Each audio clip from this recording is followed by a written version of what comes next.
Conversa de Bastidor, com Malu Gaspar.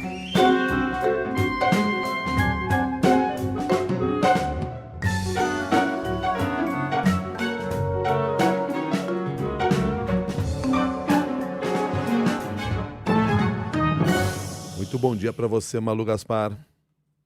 Bom dia, Milton. Bom dia, Cássia. Bom dia para os nossos ouvintes. Bom dia, Malu. Malu, o que já se sabe sobre a ação desses influenciadores digitais que fizeram campanha em favor do Banco Master diante da decisão tomada pelo Banco Central? Pois bem, Milton, eu tenho publicado reportagens sobre esse assunto no blog que eu tenho no Jornal Globo e comecei mostrando que, conversando com influenciadores que denunciaram ter recebido propostas para disseminar nas redes a versão de que toda a decisão de liquidação do Banco Master pelo Banco Central tinha sido precipitada, que era uma versão que interessa não só para a defesa do Vorcaro, mas estava sendo reproduzida ali pelo Tribunal de Contas da União nessa decisão que o ministro Jonathan de Jesus deu para que se fizesse uma inspeção no processo de liquidação realizado dentro do Banco Central, com vistas a suspender a liquidação. Uma coisa curiosa que o ministro Vital do Rego, presidente do TCU, que também estava embarcado aí nesse projeto, estava chamando de desliquidação. O povo ainda inventa palavras. Mas aí, assim, a proposta dessas agências para os influenciadores era que eles gravassem vídeos apoiando a decisão do TCU lá atrás, a primeira vez que o ministro Jonathan Jesus falou que poderia cancelar a liquidação e lançando suspeitas sobre a atuação do Banco Central. Então, tem algo de muito estranho aí, quando você quer liquidar um banco muito rápido, deve ter alguém de olho nos ativos desse banco. Nós sabemos que os ativos são muito duvidosos, né? Uma das questões em relação à liquidez do banco é que os ativos realmente talvez nem valham tudo que está se dizendo que vale, muito provavelmente não vale, mas todo um discurso preparado pela defesa do Daniel Vorcaro para tentar reverter a liquidação do banco, devolver o banco para ele. Esses influenciadores com quem eu conversei, eles rejeitaram a oferta, mas eles receberam um acordo de confidencialidade, eles receberam uma encomenda do que deveria ser dito, e nesse material consta que essa missão se chamava Projeto DV, em referência às iniciais do Daniel Vorcaro, DV de Daniel Vorcaro. E aí hoje no blog no Jornal Globo, eu avancei um pouco mais com essa apuração, mostrando, Cássia, que os contratos podiam chegar a 2 milhões de reais por 3 meses de trabalho, em casos de influenciadores que tivessem mais de 1 milhão de seguidores, com muitos milhões de seguidores, e era um pouco menor, algo na linha de 250 mil por 3 meses de trabalho, para influenciadores com menos seguidores, mais ou menos 500 mil seguidores. O que eles tinham que fazer? Ao longo desses 3 meses, eles tinham que gravar fazer 8 posts, de preferência 8 vídeos, né? Essa operação estava muito focada no Instagram, mas previa outros conteúdos, e eles tinham que fazer 8 vídeos por mês para poder receber esse valor.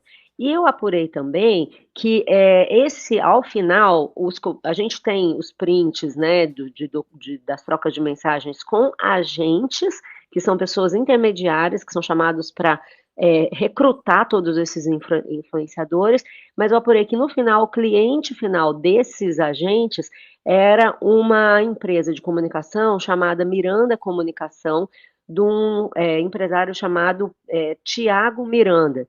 Ele vem a ser sócio de um portal de notícias chamado Portal Léo Dias, muita gente conhece, muito conhecido o Léo Dias, e tem essa agência de comunicação que estava pagando alguns desses influenciadores, inclusive, porque eu recebi até prints de depósitos bancários, em alguns deles adiantado. O Tiago Miranda, sócio do Grupo Léo Dias, O outro sócio do Grupo Léo Dias, junto com ele, é o empresário Flávio Carneiro. Todos eles são vistos no mercado como pessoas ligadas ao Daniel Worcaro, né? Tanto o Flávio Carneiro quanto o Thiago Miranda são empresários que são conhecidos pela proximidade com o Daniel Worcaro. Então, fecha aí o círculo de como tudo ocorreu. E aí a gente explica muita coisa, né, Cássia? Porque a gente tem visto nas redes campanhas de disseminação de determinados discursos que a gente acha estranho. Por exemplo, defender o Master contra o TCU, contra o Banco Central, depois da constatação de uma fraude de 12 bilhões de reais, né, documentada pela Polícia Federal, pelo Ministério Público Federal, realmente é meio difícil de entender que a pessoa faça isso com a sua própria consciência, né?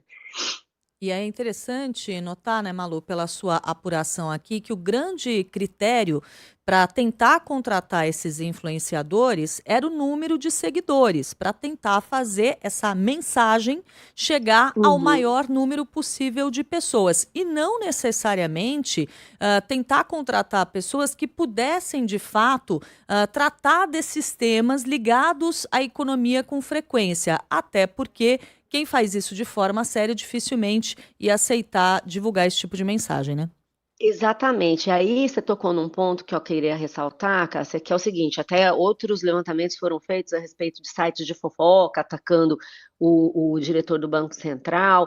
Eu acho que aí, eu tenho certeza, é visível, que aí não era o objetivo lidar com aspectos técnicos dessa questão. O objetivo aí era criar um clima de apoio popular para justificar, né, de suposto apoio popular às atitudes do ministro, para justificar o que toda a estratégia de defesa estava implantando. A gente viu que essa discussão também sobre a ação do Banco Central chegou ao Supremo. O ministro Dias Toffoli chegou a convocou todos esses personagens para a cariação, o Worcaro, o presidente do BRB que comprou os créditos fraudulentos e também o diretor de fiscalização do Banco Central, numa tentativa de apurar como é que foi isso, e que circunstâncias se deu a liquidação. Tudo caminhava em Brasília para que essa estratégia da desliquidação, como chamou o Vital do Rego, fosse levada a cabo. E aí eu quero fazer um outro comentário final, Cássia, Milton. Se não fosse o jornalismo, se não fossem as reportagens que nós temos feito no Jornal Globo, em outros veículos a respeito desse caso do Master, muitas coisas que eles estão tentando fazer para devolver o Master ao Worcaro teriam sido obtidos, muitos desses objetivos teriam sido conseguidos. Né? O que a gente está vendo agora nesse momento é que o Daniel Worcaro e o Banco Master têm tentáculos muito poderosos em Brasília. Só depois da divulgação desses contratos desses influenciadores é que o TCU voltou atrás e desistiu de seguir com a inspeção no Banco Central. Então, eu acho que isso explica bastante o fato de que cada vez que o jornalismo avança na investigação desse caso, existem ataques também em outros tipos de perfis, né? Você vê que nesse caso eram de direitas, mas a gente viu um movimento muito importante no final do ano de ataques a perfis jornalísticos, de ataques a matérias jornalísticas sobre esse caso, sempre colocando em dúvida o mensageiro, como se o problema nessa crise fosse o jornalismo, fosse o Banco Central, fossem as instituições. Acho que é importante esse caso também para alertar o ouvinte, o leitor, quem está interessado em se informar a respeito desse assunto, que há muitos interesses e as milícias digitais atuam não é só em golpismo, não é só na política, também nesses casos que têm muito interesse econômico, as milícias digitais atuam para tirar a credibilidade do jornalismo, para atacar as instituições que estão tentando fazer a coisa certa. Muito obrigado, Malu Gaspar. Muito obrigado pelas suas informações e até... Bom, nós estamos lá. Agora é férias, agora eu vou ter 2 semaninhas de férias. Que delícia, hein? Vou dar uma folguinha de mim para vocês. Então até a sua volta. Vamos sentir sua falta, volta logo. Até, aproveitem e comportem-se. Até mais. Um beijo, tchau. Tchau, tchau.